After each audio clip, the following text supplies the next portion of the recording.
শীতের বিকেল, নরম রোদে ধুলোমাখা শহরটা আজ নিঃশব্দ।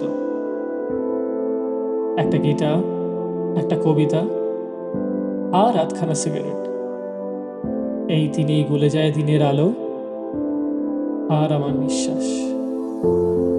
হাতে ধোয়া, আঙুলে সুর, রোদটা গলে পড়ে সেই পুরনো ফুটপাতের ওপর।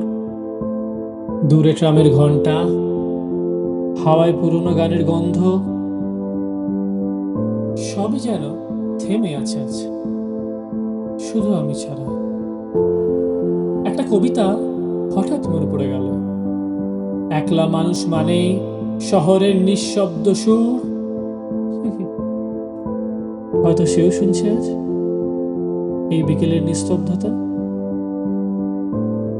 যেখানে দেখা নেই, কথা নেই, ছোঁয়া নেই, আছে শুধুই অনুভব আর আমাদের ফেলে আসা কিছু অনুভূতি।